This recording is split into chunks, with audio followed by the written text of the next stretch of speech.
Well, Turkey's president has warned the European Union that he will open his country's borders to allow hundreds of thousands of refugees into Europe. He says Europe has failed to fulfill its side of a refugee deal under which Turkey would stop the flow of people in return for concessions that included accelerated membership talks. On Thursday, the European Parliament recommended freezing talks on Turkey's accession. The lawmakers said Ankara's response to July's failed coup was at odds with European values. Speaking in Istanbul earlier, President Erdogan gave this response. You know about this vote in the European Parliament. They're not honest. They were never honest. They never kept their promises. They did not help us with the refugee crisis. They didn't do anything when bodies washed ashore.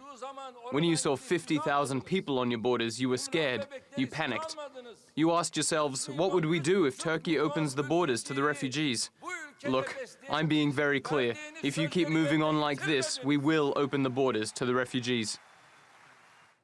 Well, Elena Casas has been following reaction out of Brussels. She joins us now live.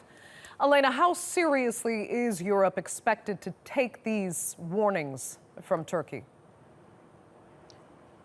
Well, we heard from the European Union's main spokesperson, Margaritis Schinas, just a few moments ago. He had a couple of key points he wanted to make. One is that as far as the EU is concerned, the migrant deal is still very much on. The EU says it has abided by all of its obligations under that deal, but wanted to remind Ankara that the deal is a two-way street. So, to put that in ordinary terms, what the EU says is that the reason why Turkey doesn't yet have visa-free travel for its citizens in Europe, or indeed any progress on its accession talks, is that it doesn't believe that Turkey is abiding by its own obligations under that deal. Specifically, the point that they've been stuck on for some months has to do with Turkey's terrorism law, which the EU wants redrafted because they say that at the moment it gives Turkey too much leverage to detain opposition politicians and activists under terrorism charges, and that as long as that law is not redrafted, then talks on visa-free travel cannot go anywhere.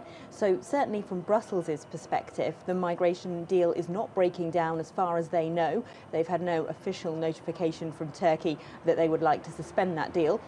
And so as far as they know, it's still on board. And they also want to underline that Parliament's vote yesterday is not in any way connected to the Commission's executive actions on visa-free travel, accession talks or anything else. The vote is advisory, and the European Commission is not bound legally to follow what Parliament says and freeze talks. Exactly, Elena. And on that,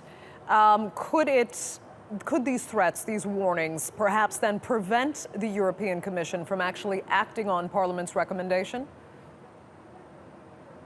Well, we already know it doesn't want to. The foreign policy spokeswoman Federica Mogherini said during the parliamentary debate in this subject on Tuesday that she believed it would be a lose-lose situation for both Turkey and the EU if talks were suspended. The best way of dealing with Turkey, she said, is to keep them as close as possible and to continue along the path of engagement. So certainly the Commission does not want to freeze talks. It wants to keep doors open with Ankara and to keep communication friendly.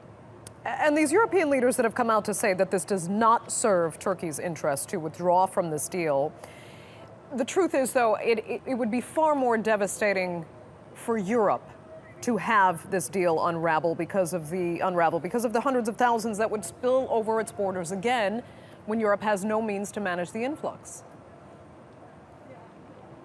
It's clear that Europe doesn't really have a backup plan. Of course, the number of refugees entering Europe from Turkey dropped by about 90% when this deal was brokered in March. They have since started to go up in a small way. And of course, tens of thousands of migrants are still arriving in Italy from Africa. So there are still large numbers of people arriving in Europe with which the EU is certainly finding it difficult to cope. It's finding it difficult to house and process the asylum applications of all of these people. And it would be very politically difficult if the numbers of refugees and migrants arriving in the EU were to increase dramatically again, as they did in 2015.